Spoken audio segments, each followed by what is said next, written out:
Hi good morning जी student. बेटा आज के इस लेक्चर में हम लोग बात करते हैं क्लास 11 हिंदी मीडियम बायोलॉजी के आपके नेक्स्ट टॉपिक दैट इज आप लोगों का टॉपिक क्या है।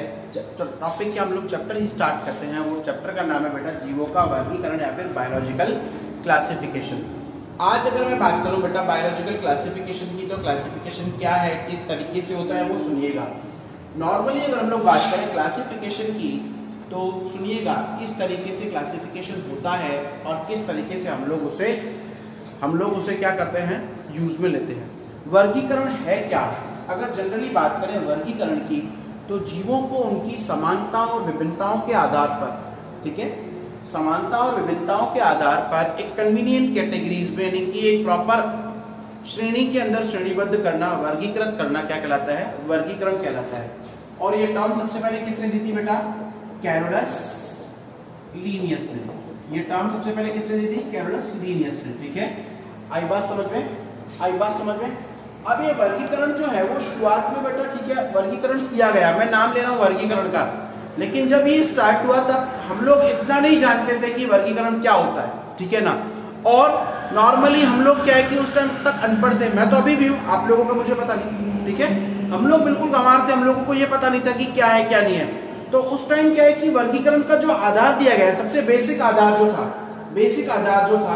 वो क्या था? उपयोगिता के आधार पर कि भाई ये जीव है, ये खाने के काम में आ रहा है, ये जीव है, ये पौधा है, इसको फूड के रूप में ले रहे हो, ये पौधा है इसको आप शेल्टर के रूप में ले रहे हो, इस पौधे के पत्ते को आप कपड़ा तन ढकने के लिए काम में ले रहे हो।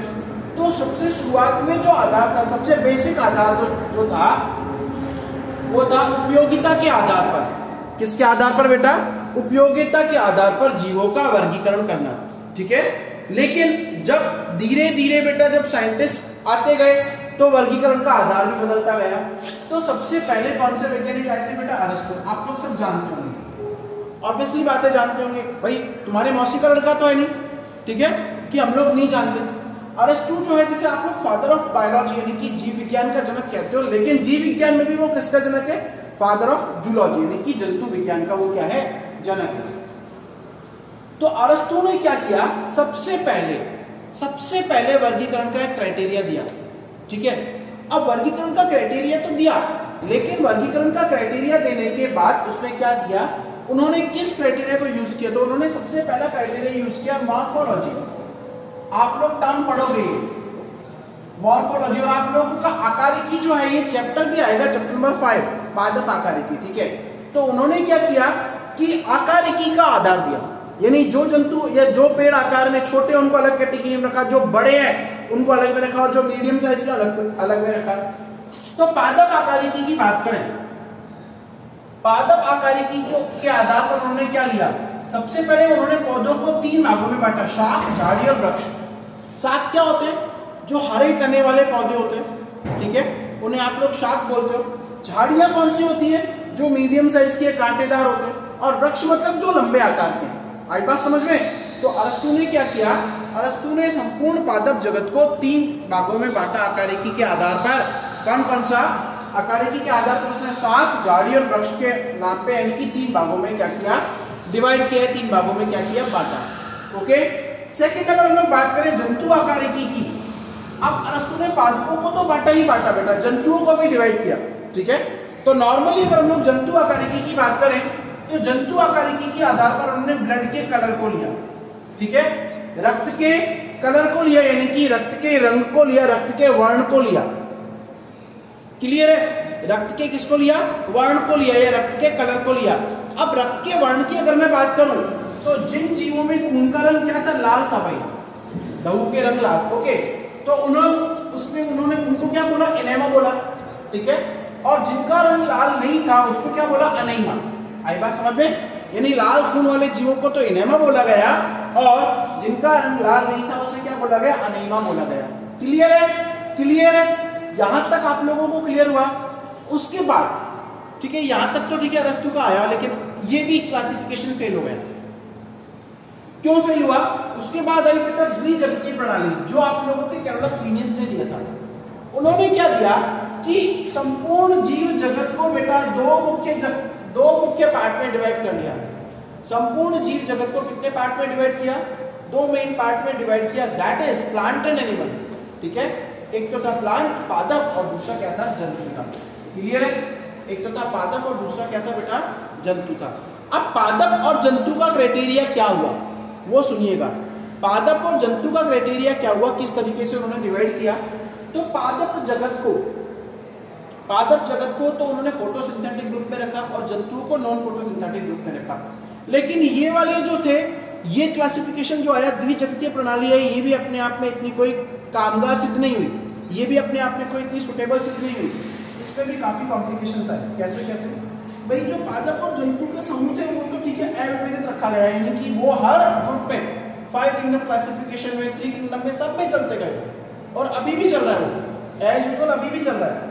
लेकिन अगर मैं बात करूं कि इसमें क्या क्या कॉम्प्लिकेशंस आए, तो जो सबसे पहला था वो सेल का नंबर, यानी कोशिका का संख्या। अब कोशिका की संख्या के आधार पर बेटा हम लोगों ने पढ़ लिया कि जीव कितने प्रकार के होते हैं, एक कोशिकीय और बहुकोशिकीय।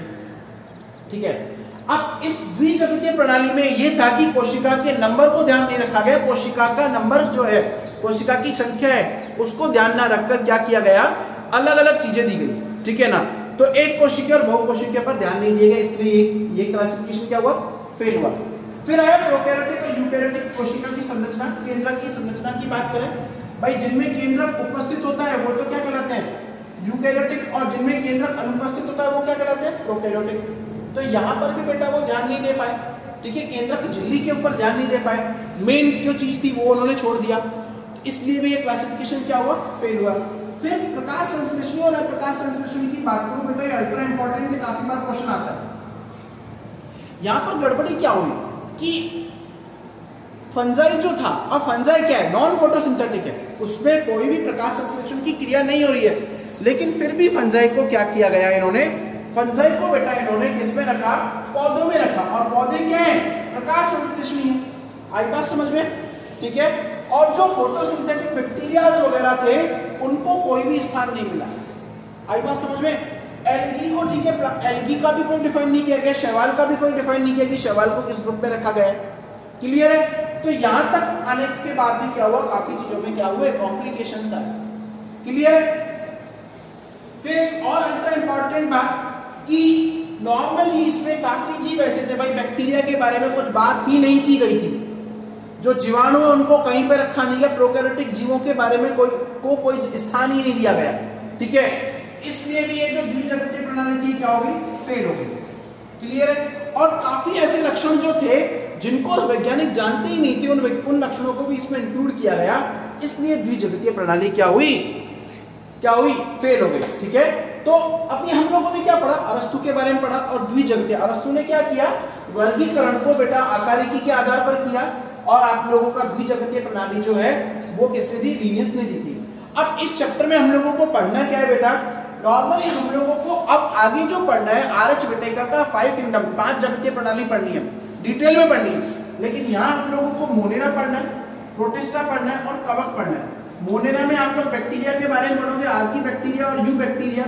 ठीक है, आर्की बैक्टीरिया और यू जीवाणु या यू बैक्टीरिया पढ़ोगे। क्लियर है? ओके, प्रोटिस्टा के बारे में पढ़ोगे और कवक के बारे में पढ़ोगे। हाँ, द्विजगतीय प्रणाली के अंदर बेटा प्रोटिस्टा और मोनेरा को कोई ध्यान नहीं दिया गया था, उनको कोई भी स्पेस ही नहीं मिला था। क्लियर है? अभी हम लोग आगे हेकल का 3 किंगडम क्लासिफिकेशन पढ़ेंगे। हेकल ने किसको दिया था, प्रोटिस्टा को इंट्रोड्यूस किया था। कॉपलैंड ने किसको दिया था, मोनेरा को इंट्रोड्यूस किया, मोनेरा को लेके आए। कार्ल रूस का 3 डोमेन क्लासिफिकेशन पढ़ेंगे। ठीक है, और कार्ल रूस के बाद हम लोग 5 जगतीय प्रणाली जो है वो पढ़ेंगे डिटेल में। तो इस तरीके से हम लोग क्या करेंगे, अभी आगे और पढ़ेंगे। क्लियर है? क्लियर है? क्लियर है ना बेटा? तो आज हम लोगों ने क्या पढ़ा, चैप्टर को स्टार्ट किया। चैप्टर के अंदर क्लासिफिकेशन क्या है, जीवों को उनकी समानता और विभिन्नताओं के आधार पर वर्गीकृत करना। समानता विभिन्नताओं के बाद में हम लोग क्या पढ़ेंगे, हमने क्या पढ़ा, अरस्तु के बारे में पढ़ा, उन्होंने आकारिकी के बारे में देखा। आकारिकी के बारे में देखने के बाद द्विजगतीय प्रणाली ली। द्विजगतीय प्रणाली के अंदर क्या लिया हम लोगों ने कि 2 किंगडम क्लासिफिकेशन लिया। क्लियर है ना? क्लियर है? तो आज हम लोगों ने इस चैप्टर का इंट्रोडक्शन लिया। ठीक है बेटा?